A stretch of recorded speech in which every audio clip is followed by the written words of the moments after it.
G'day everyone and welcome to episode 579 of Aussie Tech Heads. Great to have your company once again, whether on the audio from iTunes or podcast or from the YouTube. It's a big hello from all of us. Yes, it is the 12th of April 2018 and we've got a few stories to get through this week, which is good. A few things happening around the place. We are brought to you by ATH Web Hosting, drag and drop website builder free for the pro and business plan. So jump on that and you can build your website pretty easily and it's pretty good. You got any dramas? Get in touch. And if you've got a website already with someone else and you want to bring it across, get in touch and let's see if we can do it nice and easy, eh? Good stuff. Okay, now, where are we? What other shows have we got going around the place? We've got the Aussie Mac Zone, which is all about the Macs and iPhones and all that sort of stuff. Michael and Zahn, they deep dive into the world of Apple and come up with all the goodness that can be found down there. And Garth as well. He's doing a 2-weekly rotating roster or something now. So, but Garth's there as well. My Tech Opinion with Shane and Phil. They come out at least every fortnight. So go and check those out. My Tech Opinion and the ever popular Aussie Tech Crypto. Woo! And they are pretty active on their Facebook site and all that sort of stuff. If you want to delve into the Aussie tech crypto scene or just dabble your little finger into the crypto waters, well, that's the podcast to go for. And start from episode 1, and they'll tell you all about it. So it's all good, and they'll tell you to invest in stuff, won't you, Jace? No, don't take their advice. They're not nasty. All right, so yes, let's have a look and see who we got this week. We got the usual suspects. We got Jace. How you going, Jace? Hey, pretty good. That's good. So the crypto show's going pretty good, I hear and see. Gangbusters. Yeah, that's and good. I've just published my Fitbit Ionic and Versa watch apps for the Australia coin. So it's got the Australia coin logo in the background, an analog clock, shows your heart rate, how many steps you've done, and it also how many calories you burn, but it's got a button on there you can press and it'll pop up the QR code of your Australia coin wallet so people can send you some Australia coin. Oh, nice. Now, I know there was questions on the YouTube for this week. Did you guys live stream? But no, not at this point in time. I think the answer We did a couple of times, but there was nobody watching. So we thought, well, that's one extra thing we don't have to worry about. But if people are interested, we'd be happy to. It's just me pressing another button on Open Broadcaster software. So it's always there. It's just that I just don't press the button if there's no one watching. But if they're happy to, we can do that. It's all set up. Yeah. Oh, well, there's some... Oh, that's good. Maybe one day we can get back into that. Because you have got the NBN, so that'd be a piece of cake for you down there, wouldn't it? Fiber to the house, son. Yeah, well, I've got an NBN story coming up. We might be getting close to the house with me, but not quite. I am full of good jokes this tonight, aren't you, man? That's hilarious. Yeah, well, NBN has been a big joke since 2007. So, yeah. But anyway. And Jordan. How you going, Jordan? I'm good, mate. And you? Yeah, good, thanks. What have you been up to? I've had an interesting week with my tech stuff, I suppose, just fiddling with my toys and, the tech things that you do. Right. Learned a few things. Yeah. Raspberry Pis and servers. I think I was texting you through the week as well about that. I think we had a discussion last week about the, what was it? Was it Authy? The two-factor authentication thing. And I decided to have a look at that and implement a bit of that stuff into some of my little home servers I've got here and stuff. So, good. Yeah. Good stuff. Now, look, we have a Facebook question. It says, "Hi, Glenn, love the podcast. I have a question for the team. I have signed up for PIA, which is the Private Internet Access VPN, but it wants admin rights to my laptop and also creates alerts from my McAfee antivirus. Is it normal for a VPN to request admin rights? Thanks, Ray from Cairns." Hi, Ray. Well, I have got the exact same VPN, PIA, and no, I think I did message you back, but mine doesn't ask for admin rights. It actually does require. I looked it up earlier, just while I was having dinner actually before the show. It does actually require admin to install it. To install it, but if you then go and use one of the standard user accounts, you can't install it in a standard user account. So you've got to install it. When you're installing the application, you've got to install it for all users. Yes. Now you've got the choice of choosing for just you or all users. And once it's installed for all users, then all the current sub-users can use it or set it up or use it. But I understand why it needs admin rights. You've got to have a bit of I sort of took another. Imagine if all the officers around decided just to let that happen. Everyone would be sitting on Facebook all day. They wouldn't be doing anything. I thought rather than being restricted. I sort of took a different version of that into my brain when I read it. I thought he was having a problem. Just normal using it. It just kept popping up. Or McPhee and PIA was headbutting each other all the time. That's what I. Well, what your question said something about it kept asking for admin rights. Yes, so I'm not sure, but yeah, if you install it for all users, it should be right. I've got it, and it does. I've never had any problems. I don't have McAfee, but I'd say like sorry, McAfee. That'll be a firewall or something, won't it? It could that'll be a firewall issue or something he's got there that's popping up. He probably just needs to, tweak it. Open the firewall. Open the firewall for that. Yeah. What were you saying, Allow Jason? that application. Install AVG. Right. I wouldn't pay McAfee company for anything. I wouldn't use any of those, Norton or McAfee. AVG, I'm of the theory of these free antiviruses. I'm of the theory that because it's free, there's going to be millions more people using it, which means there's going to be millions more vulnerabilities for this company to fix. Yeah, it's going to be a lot of feedback. There's a lot of feedback. Avast is really good. I use Avast on everything. Yeah, Avast is supposed to be great as well. So, but if you're using the smaller ones you've got to pay for, I think they're going to have a smaller customer base and not probably going to be as quick on the viruses. That's sort of my opinion. Anyway. Well, you might not like what I've done, but recently I have taken off my antivirus. And I just use the Windows one. How could you? Easily, really, uninstall. And not in front of the camera. Don't take it off in front of the camera, please. No, never in front of the camera. And yes, and I took it off and just used the Windows Defender, but a premium Windows Defender, and I reckon it's great. Yeah. You don't click on links in emails though, Glenn. I did once. And I don't anymore. No more links for me. But yeah, no, I've just got the paid version of that Malware Bytes. I can't get enough of that. I keep saying that every time. Have you bought that? I've never bought it. I've only ever used the free version of that, so it's not running permanently. But I've heard it's really great. I've had it for that long that I don't pay for it. I just got it free. I bought it once, and it used to be a lifetime membership or lifetime purchase. And so, yeah. They changed that now, have they? Yeah, I think if you buy it for one PC, it's about $45 a year. Then they'll offer it to you, say, for 2 years for maybe $70, but they give you a deal. And look, if you've got multiple computers, it could work out. So if you've got 5 computers, it could work out to be about $25 a year. Yeah. Well, how many computers can you have on the one license? I think you can have whatever. Just whatever. Really? So you could just give me a copy of your license? No, well, they'll know how many. You say how many you want to put on, how many you buy, and then there's some obviously ETs back to them, and just does whatever they say. Oh, this bloke's now got 5 licenses. That's it, no more or whatever. I was really surprised. Speaking of licenses, with that PIA, I didn't realise that you're allowed to use 5 computers with that either. Yeah, yes, you can use a couple, I think. Yeah, it's 5. Yeah, so right. Well, I put my mum on one and me on one and the sister on another. I'm the one stuck paying for it, of course. But yes. Well, you got 5. I don't think I could ever use 5 computers with the one. I think if you wanted to if you had a household and you wanted to just go through that all the time, you just put it on your router. That's right, yeah. But I put it into the Raspberry Pi and the Kodi, and works great. It's really good. Yeah, well, that's right. Yeah, but if you've got 5, you can have 5 accounts. It doesn't mean they have to be on the same internet connection. You can have one in your phone and one on your friend's place. And so, in theory, PIA costs what it was about $60 a year, I think it was. Yeah, Australian, something like that. Yeah, it wasn't. Get one of your mates to pay half with you. Well, I suppose you could. Yeah, I suppose you could. Because I was also looking at that Foxtel. I reckon that's a cheap way to do Netflix too. Yeah, okay. Well, I was looking at that. Obviously, you're breaching the agreement somehow, some way.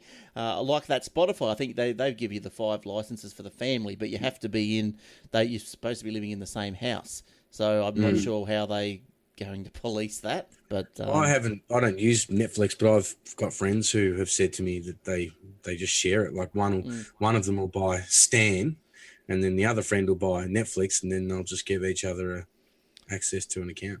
Yeah. And just shit. Yeah. Yeah, well, I downloaded and started that free trial of that Foxtel Now last week. And because I was down with my brothers, I was pretty desperate to watch the Titans. You dirty boy installing Foxtel. Yeah. No, yes, well, I did at Foxtel Now, and I thought. I hope you had a shower after that. Oh, with a steel wool, one of those Solvo soaps. And and look, my brother had NBN. He had about 25 down, 1 up. The picture wasn't the best. It was a bit patchy. It did buffer. There's probably other kids. His kids are probably on the internet as well. So I wasn't too over impressed with that exactly. But then when I came back here to my place where I got the cable with the 100 down, 2 up, it pretty much ran pretty flawlessly. So it wasn't too bad. And like you watch like, I don't know, Law and Order or something, it'd be perfect. But because I'm watching the footy, you know, and it's just really fast moving and all that, well, I'm pretty particular. And automation. Yeah, there wasn't too much of that, but it was, you know how you get the just because of the compression, it'll think, oh, the grass isn't going to change in the next... Bit of ghosting. Yeah, it gets a bit smudgy and stuff here and there. But look, that was 44... It turned out that if you got the, say, some standard pack and the sport pack, it was $44 a month. And you can get 2 devices on it. So you could look. I'm sure this is probably against the terms. So read the terms before you do it. But so you could say ask a mate, go halves, and it's $22 each. But I wanted it because you could stream it to your Chromecast, which was really good. But I couldn't stream it. I can't say with the Foxtel box that you get into the house. You get the Foxtel Go, right? But you can't stream that to your Chromecast.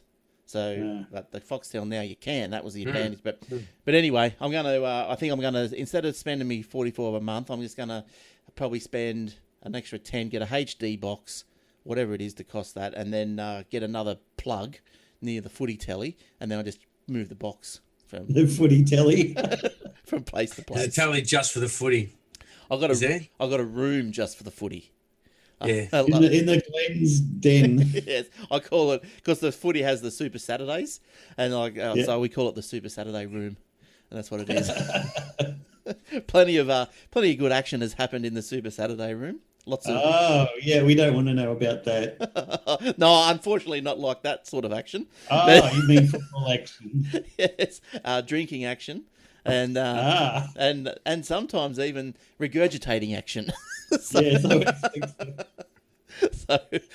lot of some people just never grow up, do they? You idiot! You dropped the ball. What the hell is wrong with you? I'm sitting in a couch and I could have done it. That's right. But anyway, look, I suppose we better talk some tech. Otherwise, people will be going, "What have we tuned into?" How about, look, we've got a couple of NBN stories, so, oh, God, the NBN. So, the only reason I brought, well, normally, as you know, we don't really talk about the NBN because I just let it go.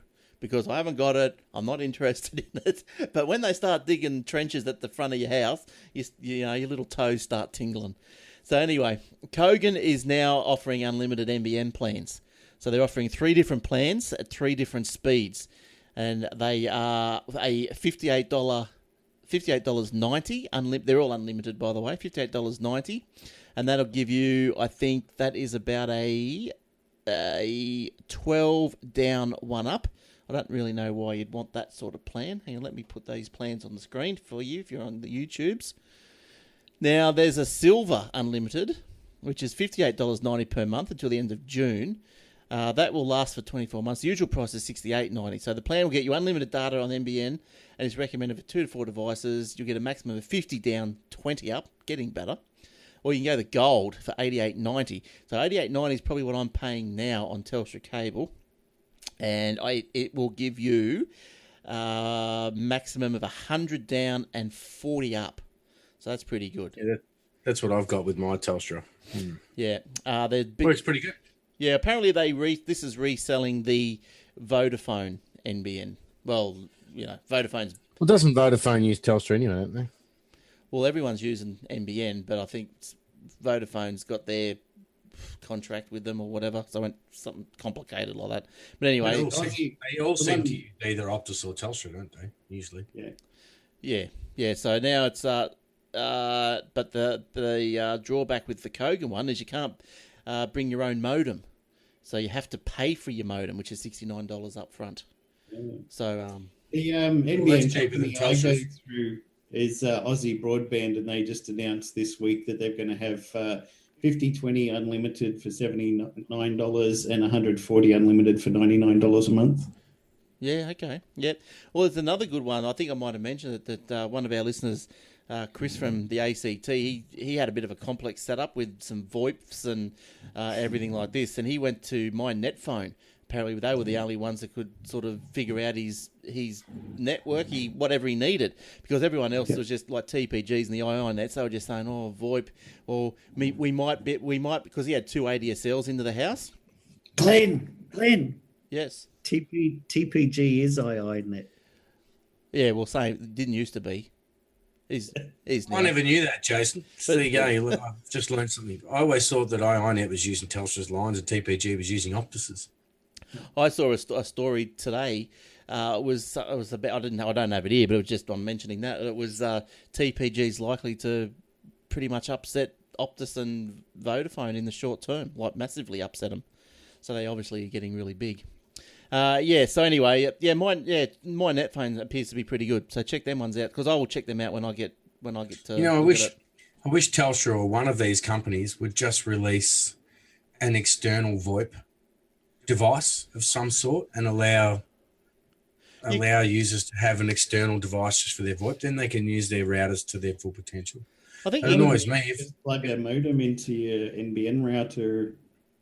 You can get a VoIP modem that's VoIP compatible, a VoIP phone that's VoIP compatible, and plug it into any router or modem, and it'll work. Or Telstra's.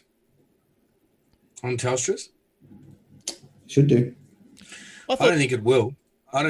Because you might need a SIP provider. Yeah, that's right. Because the VoIP needs a certain port, and the router gives you that port open for the VoIP. And if you get IP-based VoIP phones, I mean. Yeah, I would love to be able to just hop into my router and go, point the VoIP port to that IP address on my network for the phone and leave it at that, and then I can do whatever I want with the modem. But at the moment, I'm stuck with using theirs. So I haven't ventured into that world yet. Wish they'd have just release some sort of device that would work with their system. I looked on the internet. I couldn't find anything. But Jace, you might be right. There might be a phone we can buy that just. But I thought the phones had to plug into the modems. Oh, they'll just have a Ethernet cable plugged into the modem, but doesn't the modem then feed? Like it's actually using the. I don't know. I'd have to look it up. I thought the phones still actually use the VoIP system in the modem to run. I don't think they can work with any router, can they? They have to work with the Telstra modem.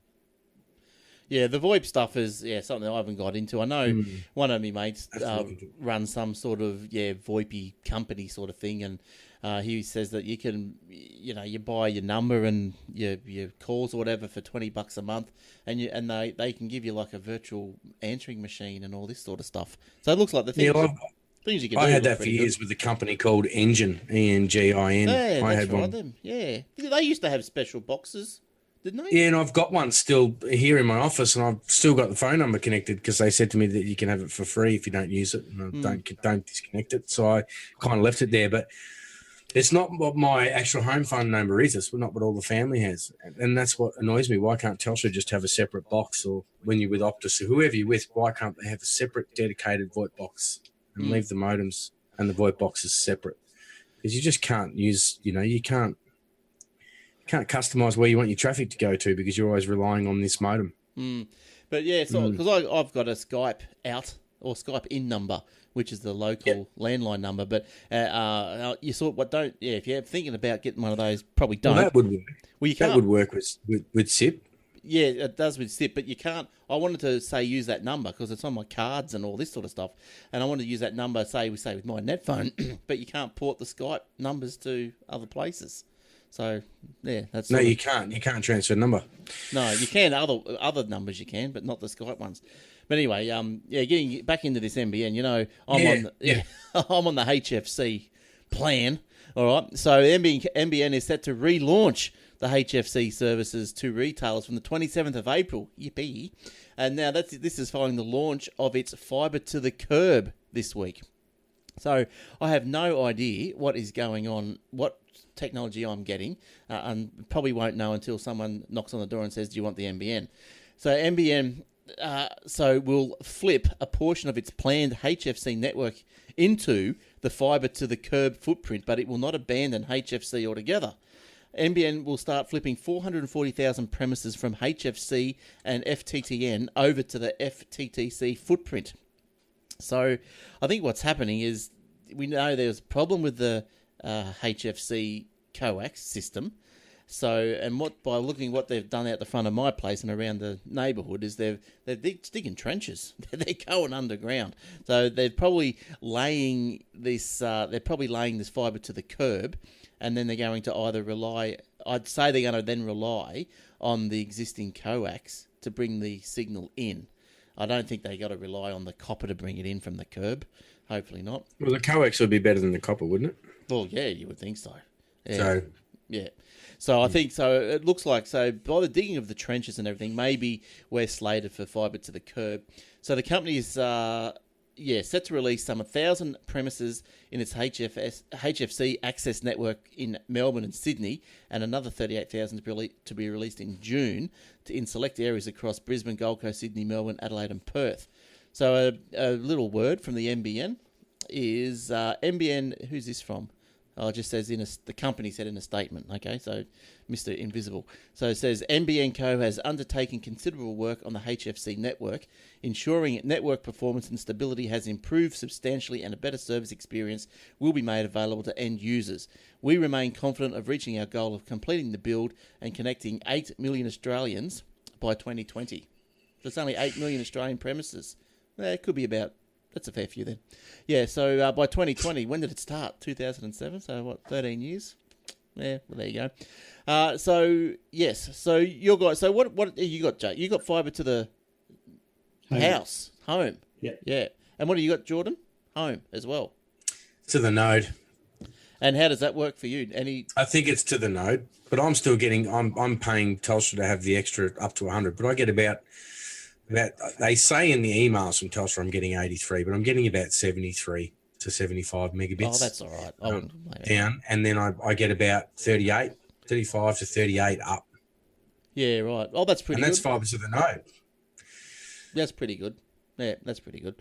Now, so what's fibre to the curb is when it's to the pit outside your house, isn't it, more or less? Yeah, so the node, I think, is like a neighbourhood sort of a node, which services many. You might have one in your street or something that serves everybody in your street. And then fibre to the curb. And then you've got is to the pit out the front. Pretty much maybe within 3 or 5 houses or something, I think. That's where the main pit is. And then they just use copper, or they use your coax or whatever you've got from the pit to the... Yeah. Something like that, but it's so complicated, and like how are you supposed to know what technology you're in for? Thank you, Malcolm. Oh, isn't it just? Yeah, I think look if they go. Oh, do you really? Yeah, do you really blame Malcolm for that one? Yes, he was a communications minister when it happened. Or do you just blame Liberal? Prime Minister. But Tony Abbott was the one that set the wheels in motion on the fibre to the whole fibre to the node thing, though, wasn't he? Yeah, on Malcolm's advice. Yeah, because like the.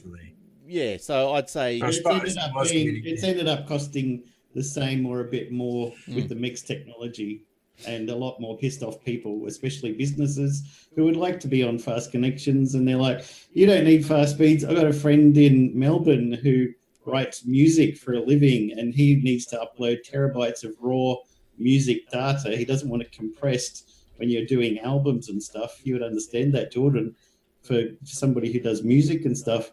And he can't because he's got like ADSL is the best, and he's in Melbourne City area, one of the surrounding suburbs around the Melbourne City, and he's got ADSL, and it takes him like 4 days to upload a few songs because uploading is uncompressed music.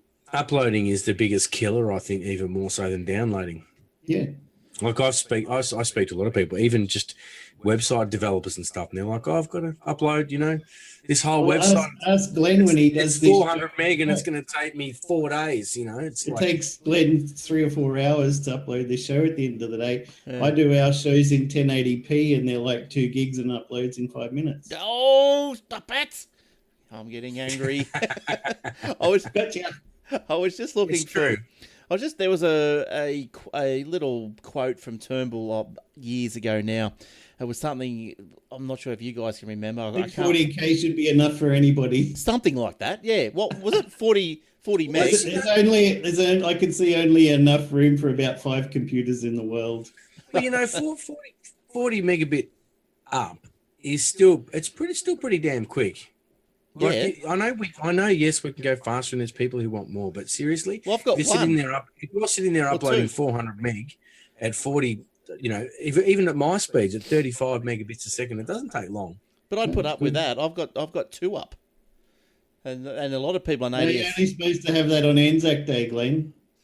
Oh yeah, everybody's like, what do we need? Everybody's saying that we need even faster downloads than 100, and that if we go fiber to the node, we're going to have to upgrade it eventually just so we can get gigabit and all this sort of stuff. And I'm like, probably there's 4K TV out now. So you want to download a whole movie off the internet? You want to download a whole movie? There's people out there downloading their movies that want faster internet. You download a whole movie now, in about 4 or 5 minutes? You're saying you want to download it in the blink of an eye? Well, Netflix now streams in 4K, and there's 8K televisions coming out now, so they're going to need even more bandwidth soon.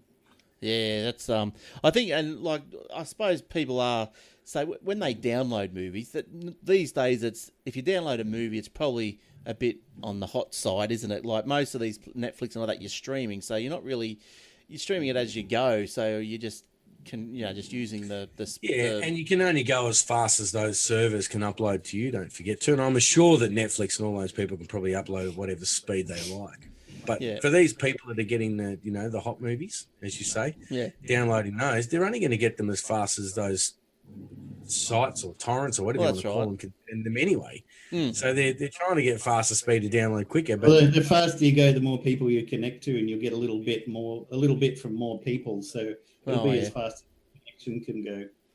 Yeah, so I reckon. Look, I reckon if I could get I'm happy with 100 down, and I'd be happy with 40 up. I don't think that I'd need more than that. I think I don't think I'd need more than that either. And I do a bit of uploading for as you say, for my music and developing and things like that. So the only reason, I mean, though, it would have been good if we all got fiber, but as they brought out this mixed technology and said we'll just start spreading it around some suburbs and stuff, and he's, as I said, right in the Melbourne city area, and he can only get ADSL. If he got fiber, he'd be happy, but Malcolm said, no, nobody needs fiber. 25 is probably the maximum we'll guarantee you. And it hasn't even happened. It was supposed to be 25 can be a bit sluggish. If you've got 2 people in your house or 3 people in your house. There's 25 down and probably 2 up. And he said everybody should be happy with that, even businesses. No, they're not. Businesses have off-site backups they need to do at blitzing. Maybe small businesses, but if you're looking at big businesses with lots of users and lots of computers, they need a hell of a lot more than just that. Yeah. All right.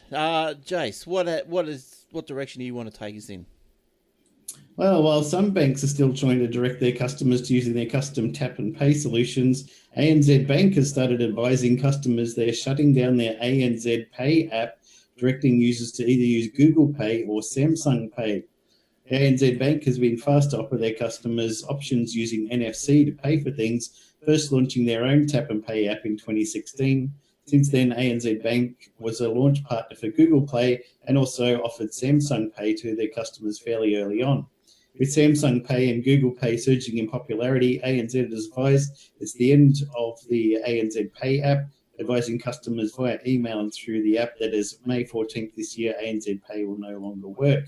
While Google Pay works with any smartphone with NFC running Android 4.4 and above, Samsung Pay does require a compatible Samsung Galaxy phone or Gear smartwatch to work.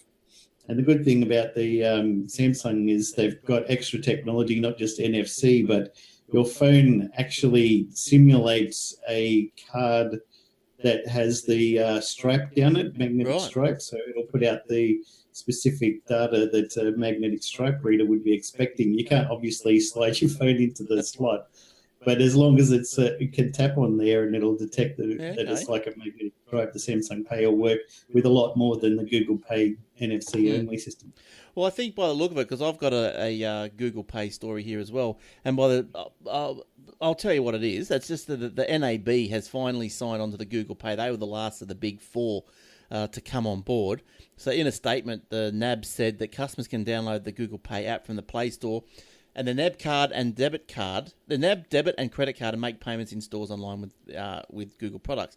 NAB said the number of customers using the mobile payments has increased by about 20% each quarter. So my take out of all that would be, so the four banks are now Google. Do you think Apple has missed the boat here by being so obnoxious in Australia, anyway? I know ANZ has got Apple Pay. I'm sure a few of the others have as well.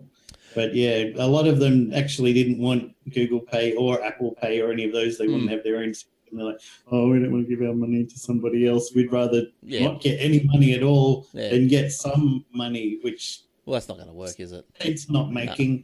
They're just trying to push their way and be bullies. But now they've realised, well, that's not going to work. Everybody's got Apple and Google devices. They want to use that. I guess we'll just use it. That's right, because it wasn't there, like when it was first out, I think Apple was saying, if you have Google, if you guys get Google Pay, well, then you can't have Apple Pay, and there's a bit of a fight going on there. So that must have been relaxed, and so it's just, they've got payment things for both platforms. Yeah, okay, rightio. Oh, that's all right then. Yeah, cool. Jordan, what have you got for us? Anything exciting? Is your edge working this week? I've come prepared for Living on the edge. I'm Googling and edging today. Oh. But to be honest, I haven't really got a whole heap of stories. I've got one here that I kind of just grazed as I was... well, you can just... I was coming onto the show. I've got it here. It says a Google computer scientist says his new lip reading technology has terrifying implications, and there's a big for fake news. And there's a big picture of Barack Obama there. In an era of fake news, we can still rely on our eyes to spot the truth, right? Wrong. Computer scientist, it's his name, Super Sawn. I can't say his last name. Now a research resident at Google, Brian has created a new kind of lip reading technology that can make a fake video of just about anyone that looks and sounds almost exactly like them. Yeah, right. All the program needs is a few photos and a video to learn from. The tool, I'm jumping sentences here because of his last name again. I think his name was, whatever it was, demonstrated the tool outage in Vancouver at the 2018 TED conference on Wednesday. He said the new system, which created as a PhD thesis project at the university, we've got all these universities and names I'm getting through here, uses a neutral learning network to mimic movements in the mouth and teeth of the person from video footage. In essence, the computer algorithm teaches itself to imitate exactly how a person talks by watching them over and over again. Now, so he said fake news is going to get worse, is basically what the story was saying, and that it can be very believable. Yeah, if you Google that story, you'll find it, because the one that I've got here comes from, I'll tell you, where's that web page? It's from thenextweb.com. Oh, look, the thing's going to be too long. I just said here's insider.com. Yeah, if you Google new lip sync tech generates scary accurate video using audio clips, then you'll find there's some YouTube embedded videos there, and it looks like, you'll see what we're talking about. Sorry about that. I didn't see that in your show notes. Maybe that was because I had the show notes open in Google. I just Googled it. So, did you? The doors that have been I thought you had it in the show notes and I stole your story from you. No. You're absolutely right, Whoopi. So us showing this is for the people people on YouTube. So hang on, I know you guys can't hear this. Thoughtful about other people's traditions is something that Michelle and I try to teach our kids. You talked about what we talk about. So that was just a little demonstration of they had two pictures of Barack Obama side by side, and one was obviously speaking the real words, and the other one was speaking the fake words, so to speak. Well, his words, but it made look like, you know what I mean. All right, go and have a look at that one. Google that up and check that one out. I will have a look at that. I didn't see that version. Yes. Apple. Now, if you've got an Apple and you've updated to the latest updates of OS X, well, then you've got a new little thing in there that when you try and run 32-bit technology, it says, whoops, app is not optimized for your Mac. This app needs to be updated by a developer to improve compatibility. And yes, because I got that today when I went to do my Foxtel Go. And I thought, oh no, Foxtel Go, you need to pull your socks up. So Apple will start alerting you if you have old Mac apps that are hanging around. Apple has been pushing developers to update their apps to 64-bit technology. They've been doing this for quite many years, apparently. That enables faster apps that can juggle large amounts of data more efficiently than the 32-bit processors common in older computers. Apple's modern underlying technology for its computers, such as its Metal graphics tool, work only with 64-bit apps, and the processors in its Macs have been 64-bit for years. Well, same with Intel and Microsoft. Apple started the move to 64-bit, over a decade ago, blah blah blah. If you want to see what apps are on your Mac, you can. Just quickly, if you go to the Apple menu at the top right of your toolbar, select About This Mac, then click the System Report button, scroll down to Software and choose Applications. Once you click on that, you can see all the apps on your Mac. One of the columns, 64-bit Intel, will say no or yes. If it says no, it is still 32-bit app, and every time you run it, you'll get that nice little message. There you go. That's one thing I can agree on with Apple, I should say. Get on to 64-bit. Why are we still using 32-bit? Yeah. You know? Well, Microsoft used to pride itself in its backward compatibility, didn't it? You know, Microsoft used to pride itself in being backwards. But they always used to. They say, well, it doesn't matter what version of Windows you run, you can always run your old software. So, but these days, yeah. You still can, but, there's people running software that's still 32-bit that's even new. True. Yeah. People are still releasing new software, but for both 64 and 32. Well, Office still comes out in both. Microsoft Office is still 32 or 64. So it's not like the old days. Remember the old days when you could get XP 64-bit? Nothing worked on it because no one developed for it. But on 80 discs. Hey? On 80 discs. Yeah, that's right. I never got it on 80 discs. I got Windows. What did I? Oh, Windows 3.1 on about 10 discs. Geez, you're probably right. Would have been on about 3.11 was better. Oh, yeah, 3.11, the networking edition. That's right. Yeah. That's right. But, yeah. Oh, you guys are ancient. I'll tell you what I plugged in the other day. I plugged in an old original Atari 2600. Wow. Yeah, I know. And it worked. I couldn't believe it. And, sort of, you think, this is cool, looks cool, retro, blah, blah, blah.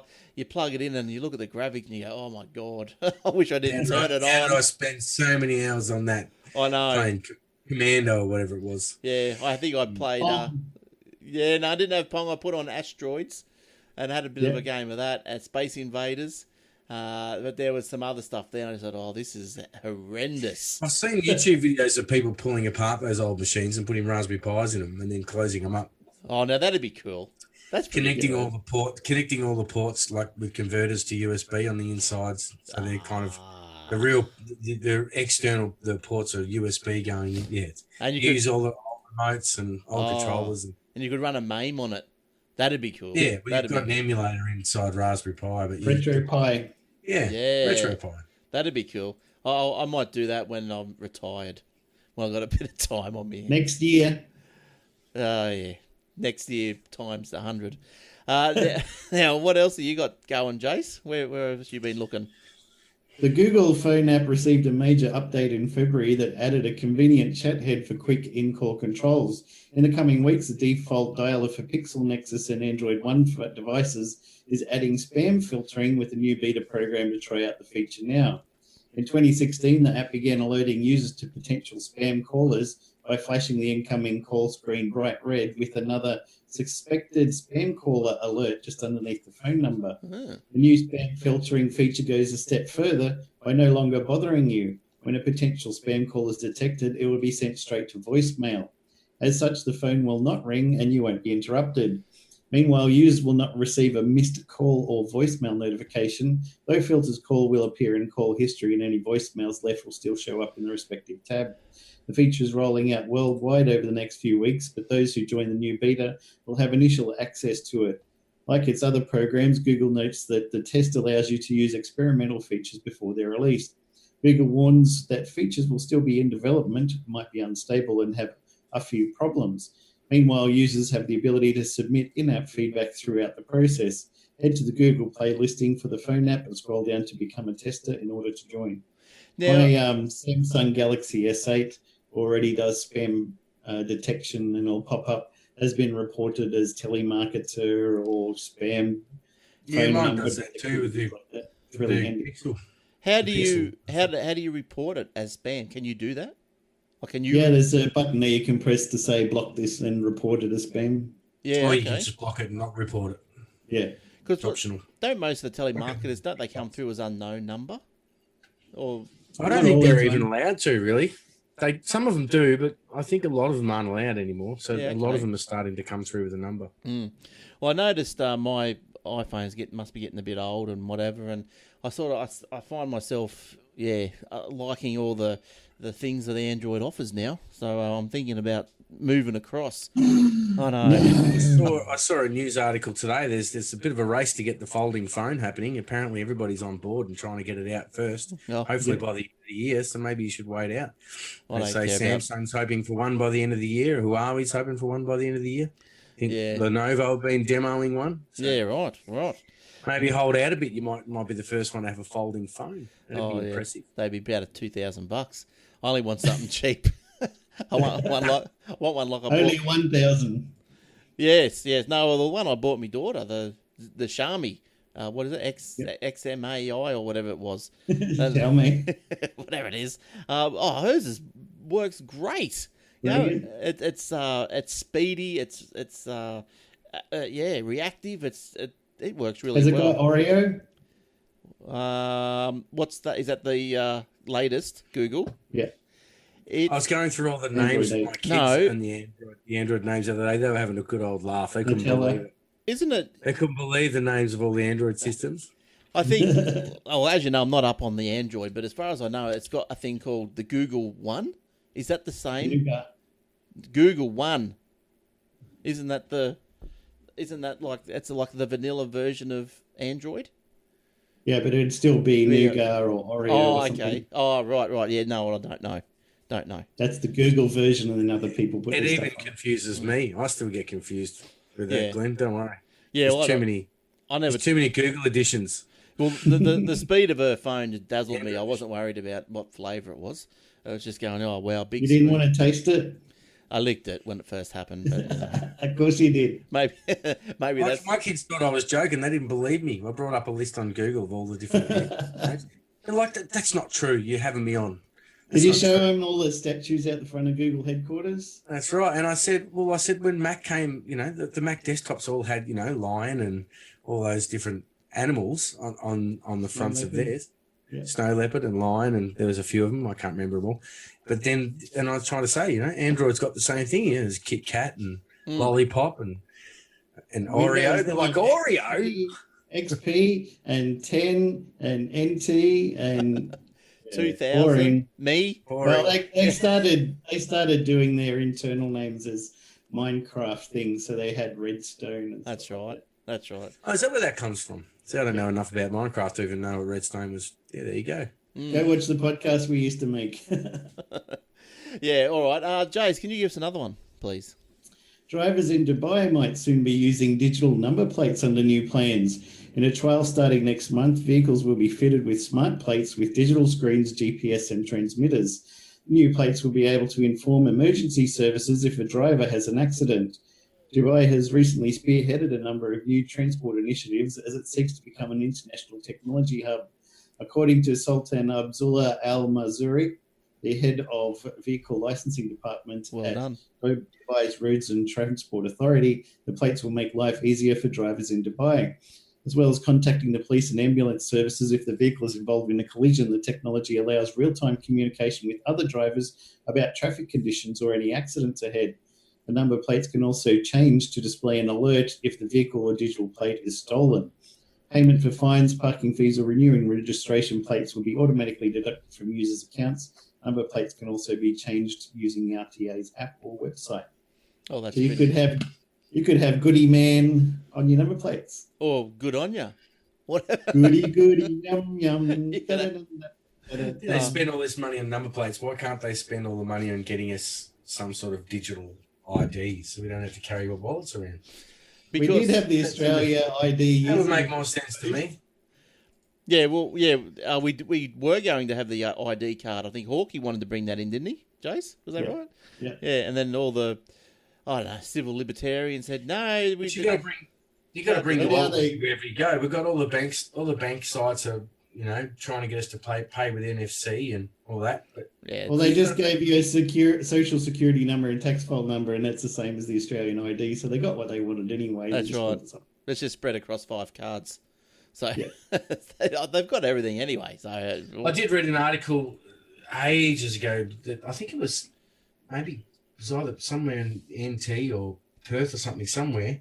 They were testing a new app to store fishing licenses, and I think they were talking about maybe moving that over to driver's licenses as well. They should, yeah. They got rid of the stickers. That was a good idea. I hated putting them, then scratching them off the windscreen. Yeah, no more of those stickers. But the registration stickers, yeah. So we're getting there. But we just need to carry our license. Although people I know are like, but my last sticker had this really cute animal on it, so I'm never taking it off, even though it says 2014. Although I must admit, I went and saw the Avengers thing in Melbourne the other day. Oh yeah. You got the Avengers coming out, the big Avengers show. We took the kids up, and by the end of it, you get your ID card with your photo saying you're an Avenger. You're an Avenger. Ah, cool. So I can't leave home without that now. They're not going to digitalise that for me, are they? But the only downside to those don't get the sticker for your windscreen anymore is you don't sort of get the confirmation that you paid. So you should get a receipt when you give them money.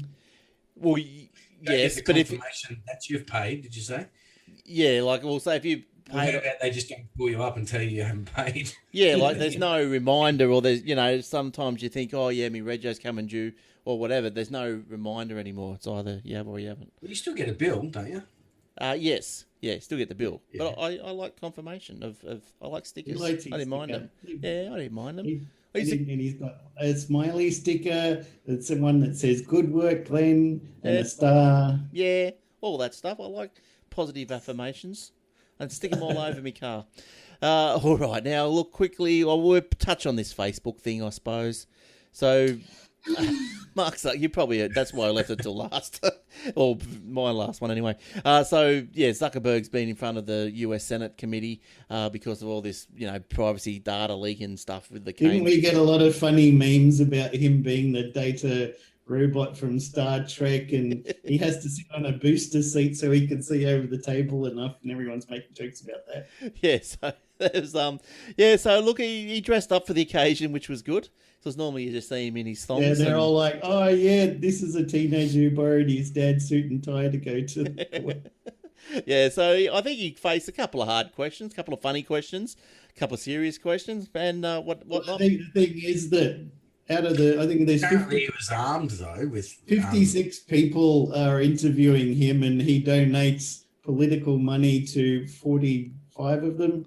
So apparently he was armed with some pretty good comebacks, though, from what he was saying in the articles, is that if anybody had a crack at him, he was going to come back pretty hard. Yeah. Well, I think I'll delete your Facebook account if you get angry at me. Yeah. Then where will you be? Tim Cook, like, you're going to delete your Facebook, Tim?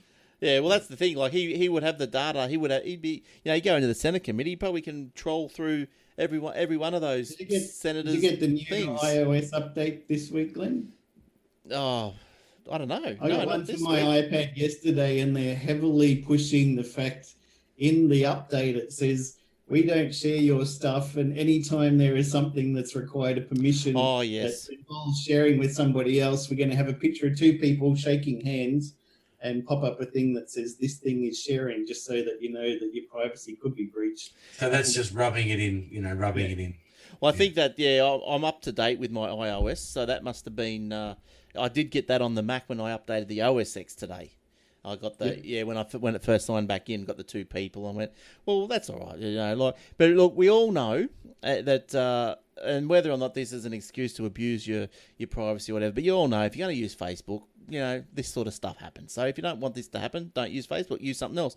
Like through the week, I saw people complain about Google and all this sort of stuff. But there's other search engines that were brought to my attention, like this DuckDuckGo. DuckDuckGo. Yeah, and that doesn't hold any. I think we spoke about this last week. Actually, doesn't hold the cookies or anything, and all your search data's washed out within 24 hours. No, we talked about that 1.1.1 last week. Oh, right, yeah. The DNS that Jace brought. That's right. Yeah. But have a look at DuckDuckGo if you don't like Google. It's not search results aren't too bad.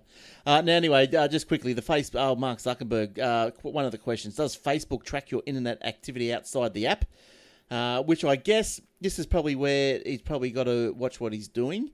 But once again, you do sign up and say, yes, that's okay. And he says, I want to make sure I get this accurate, so it would probably be better to have my team follow up afterwards, he said. So that's probably yes. An answer. Yes. Definitely, yeah. 100%. If you go to Google and you do a search for digital watch and go into Facebook, all the ads are digital watches. Yes, right. Oh, yeah, if you're searching something on eBay, it starts popping up on Facebook, doesn't it? Yeah. He said apparently he was pushed on the question and he added... But I thought that was eBay doing that. I didn't think that was Facebook doing that. Facebook.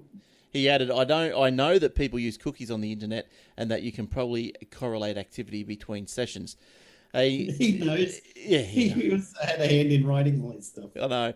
It's one of my pet hates. Any website you go to, any shopping website, like I go to GearBest or you go to Banggood, any of them that you want to go to, and then the moment you step away to another website, all the ads are there on Google.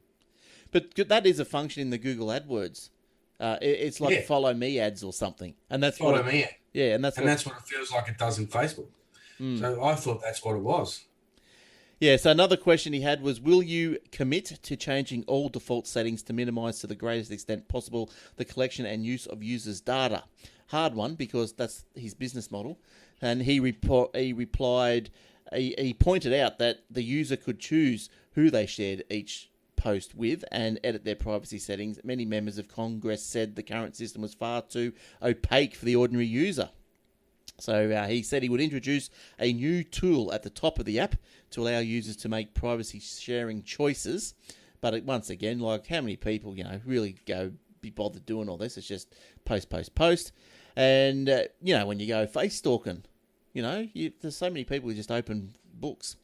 So there was a Jersey congressman, Frank Pallone, pushed Zuckerberg for a yes or no answer.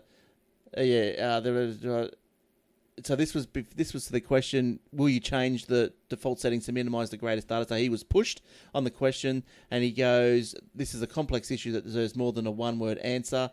And the congressman said, that's disappointing to me. So obviously the answer was no. And one of the funnier questions was from Senator Brian Schatz. Asking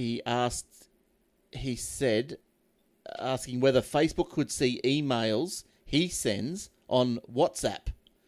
And obviously you cannot send emails on WhatsApp, plus it's encrypted. And how do you sustain a business model in which users don't pay for your service? And Zuckerberg said, we run ads. Fair enough. But there was some really weird questions involved in that, and I just thought, well, if the senators didn't understand how the platform worked and what it was all about, why are they asking questions? To go and learn. Well, the other thing I thought was hilarious that somebody had said, so the American government senators who collect their citizens' data and know every single thing about where they go and what they do are trying to tell Facebook not to collect data about their customers and every single thing. They're not the ones to be asking. Yeah, well, the government's got data on probably obviously more data than Facebook ever will. But they get it from Facebook. Yeah, they get it from Facebook. They probably had more data now than they've ever had. The government's got machines in the Facebook network that they can collect anything they want from it. When you watch the TV shows and, they say that they can hack into all these computer systems and street cameras and all this, do you reckon that's fair income?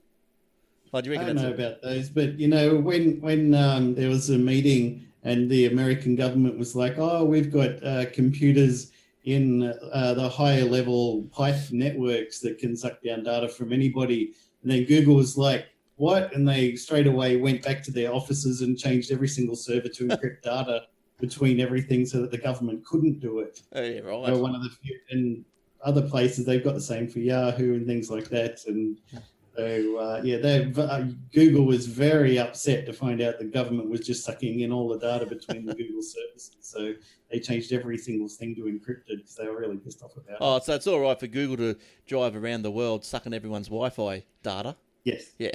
Of course. Yeah, taking all the data and then as Isn't soon as it ironic, don't you think? someone takes it from them, they don't like it. Yeah, that's A right. little too ironic. Yes. Jace, give us another one before we go. Another two, I think you've got. Well, everybody knows about Spotify. So Spotify technology is developing a new version of its free music service, the first big product change since the streaming company went public last week, according to people familiar with the matter. The company is tweaking the free service to make it easier to use, especially for customers on mobile phones. An announcement expected within a couple of weeks. Spotify needs to attract large numbers of new listeners to satisfy investors who value the new public company based on user growth. The free service generates customers that the company can steer into its paid offerings with those horrible, horrible ads, might I add. The paid version accounts for less than half of Spotify's customer base, but generate about 90% of its 4.09 billion euros in 2017 revenue. Ooh. This model worked quite well. Stockholm-based Spotify had 157 million users at the end of 2017, including 71 million paid subscribers. That's the most of any online music service. The growth of paid streaming has boosted music industry sales for 3 years in a row. With the updated service, free mobile listeners will be able to access playlists more quickly and have more control over what songs they hear on top playlists, mimicking Spotify's ad-free subscription product. The basic package is $99 a month. Spotify expects to reach about 200 million users by the end of the year and as many as 96 million subscribers, according to a March forecast. Technology giants Amazon.com Inc., Apple Inc., and Alphabet Inc. are all vying for a larger share of music subscription market. Yeah, so that would be $9.99 a month. I think you said 99 a month. Did I? Whoops. So yeah, $9.99. Yeah, all the artists still hate Spotify on that, though, don't they? Look at so little. But that's the where it's you look at going. Like Taylor Swift even refused to have her stuff on there at one point, didn't she? I think it was recently, yesterday or the day before, that there was something saying that Apple pays about 10 times more than Spotify and double what some of the others paid. Because they're trying to get the market, because they think if they've got the artists, they'll get the market. Yeah, keep them at that level. But Spotify is pretty good. Like I think that a lot of the artists don't really have much of a choice. If you want to sell your music, you got to go where the people are. You know? Yeah, but I think I go with Deezer. But wasn't it that they get like the artist gets like a center play or something like that? Yeah, but even if they don't get as much as they want. No one gets as much as they want. I think that's half the reason why they don't go on there sometimes. It's almost like a protest. I'm not going to put my music on there. But some of them just go there because that's where everything is. Yeah, and that's just the attitude. I think just bites your nose off to spite your face, really. Well, they should be grateful that the music has been able to move into the digital era, because they're not going to make money out of CDs and tapes and records and things like that anymore. So you've got to have some sort of way of making money, or the industry's going to die. You know? In a report from 2015, Spotify admits the average per stream payout to rights holders lands somewhere between 0.006 and 0.0084 cents. Well, there you go. Yeah, it's not much. It's not much that. But then if you have a look at say you pick a big song, say a Neil Diamond song, might have been played 23 million times. That works out to be a few $1,000, doesn't it? So point. Yeah, well, if you want to have the number one song on iTunes, you've only got to spend about $5,000 to buy your song, as much as you can. You probably right. So if you had say 24 million plays, say 24 million, I suppose that'd be right, times 0.006. It's only 144,000. That's probably not much, is it? Really? But anyway. Yeah, there's on digital music news, the guy there who said Our band has had over 1 million streams in 2013. Total revenue $5,000 from 1 million streams. Average stream per stream payout 0.004891. And that's why the industry suffers. They're not, the whole music industry doesn't make anywhere near the money it used to. There used to be so much fame and fortune in music. You know, you think because there was so many big record labels and stuff like that pushing all these artists out and selling their CDs. And if the artists wanted to make even more money, the better way was to just sell merchandise. They get all. But I guess now it's so you would know, Jordan, wasn't it, that if we bought a CD for $32, then about 25 of that or something went to the publisher, $5 went to the advertiser, and the owner might get $1 or $2 or something at the end. Yeah, pretty much. Yeah, that's what I'm saying. Like in the old days with all the marketing companies and, you know, like your big record labels and stuff that would go out and spend all the money to press all the CDs and get them out there. They still took, you know, 98% of the money back to pay for it. But how does that? So the artist still didn't walk away with a huge amount like people would think, but they certainly got a lot of fame. They make a lot of money just out of their fame. But are the artists? So now that Spotify's come along, like obviously we'd say 24 million plays, and you know, say it's worth out about 150,000. Well, how does that work out then? Like if they've sold, well, that's 24 million for one song. If you buy an album, but they've had no outlay. Well, that's right. So it doesn't work.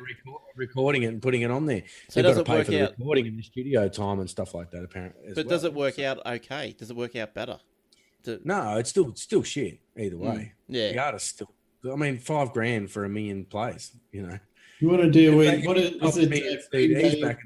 If you'd sold Green Day or someone who just said, "Look, we've released our album. It's digital on the website. Pay what you want."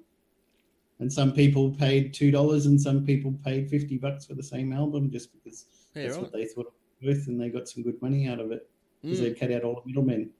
But I still hear on the radio. I was listening to it the other day, and they're interviewing some person or other on the street or whatever, and they're saying about music and everything. And he just goes, they said, "Will you buy the new album?" He goes, "I'll probably just download it."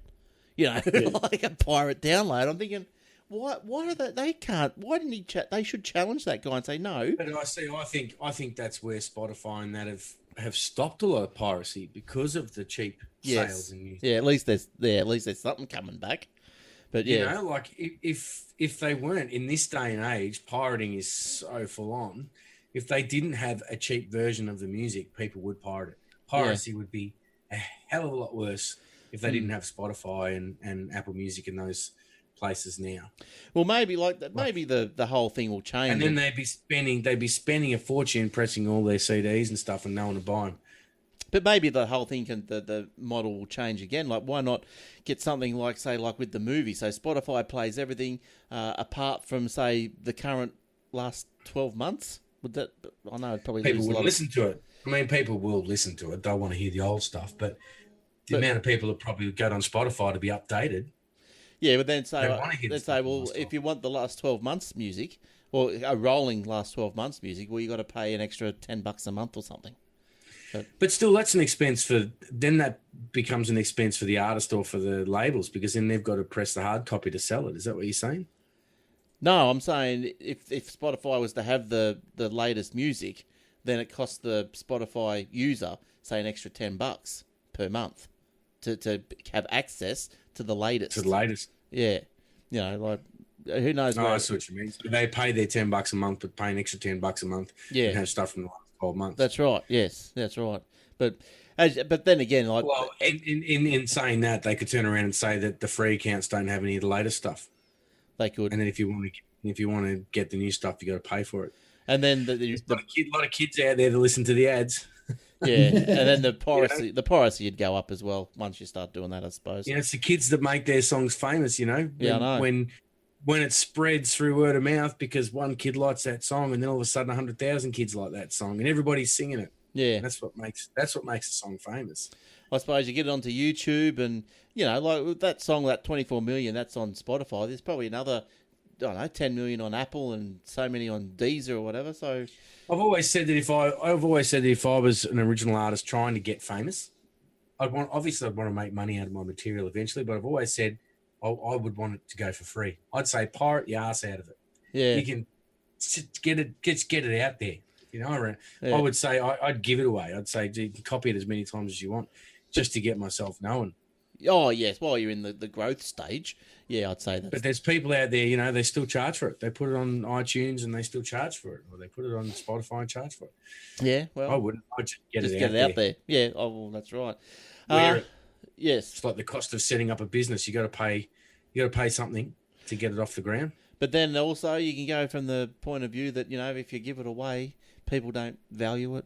That angle as well. So who knows? I don't know if people really want it, they'll take it. Yes. I think you've got one more, Jace. Yeah. VirnetX Holding Corp won $502.6 million against Apple Inc. after a federal jury in Texas said the maker of iPhones was infringing patents for secure communications. The latest twist in the dispute is now in its 8th year. VirnetX stock rose as much as 44% in the news after hours trading. The company closed at $4.10 per share on Tuesday. Apple stock has seen little change in the news, given that the $502.6 million award is minuscule compared to the company profits. The company generated $20 billion profit in the first quarter, the company said in February. VirnetX claimed that Apple's FaceTime, VPN on Demand, and iMessage features infringer 4 patents related to secure communications, claims that Apple denied. The dispute has bounced between the District Court, Patent Office, and Federal Circuit since 2010. There have been multiple trials, most recently one involving earlier versions of the Apple devices. The jury in that case awarded $302 million that a judge later increased to $439.7. Kendall Larson, CEO of VirnetX, said the damages, which were based on sales of more than 400 million Apple devices, were fair. The evidence was clear, Larson said after the verdict was announced. Tell the truth and you don't have to worry about anything. Apple lawyers declined to comment. Well, there you go. What did you take out of that? They're always fighting someone. I think it's hard to know what's what, but if you've got enough lawyers to fight, it looks like a lot of companies just like, well, let's just do it and we'll pay out if we have to if someone catches us. Yeah. It's just an expense now, isn't it? And write it off as a tax deduction. Yep. I think there's got to be, that's the problem with some of this, all this, the legal situation. Maybe not so much in Australia, but I know in America where like you can just go anyone and without fear of paying the other side's expenses. I don't think you can you get charged or can you get awarded the other side's expenses in America? We need Eric. Yeah, he'd know. I know that's something like that, but it does seem that you can go anyone and like you get people over here going everyone, don't you? And they just go. And where do they get the money from? Like where's it all coming from? I can't go anyone. I couldn't go. I couldn't go the guy that lives on the island. But anyway, all right. That brings us to the end of the show. Anyone else got anything else? That's it. No, Jordan, you're out. Not for me. I think you covered all bases tonight, Glenn. Pretty much. I think Jace had another good week of stories too. You always got good stories, Jace. You always find the stuff I don't find. I've been working so hard. I'm going to take next week off.